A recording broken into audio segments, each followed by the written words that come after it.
Nahimong hugyaw ang gihimong National Rally for Peace sa Iglesia ni Cristo samtang bitbit ang mga panawagan nga nakasulat sa ilang mga banners.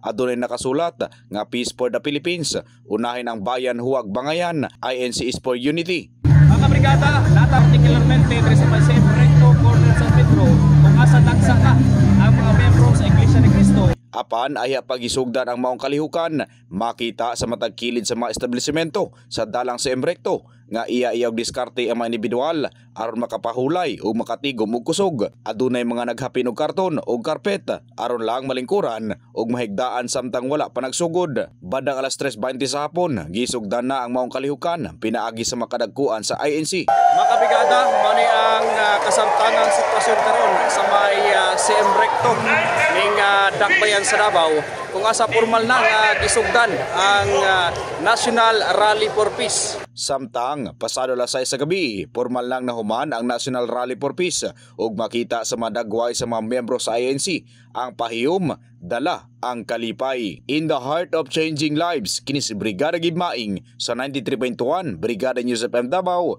The Music News Authority.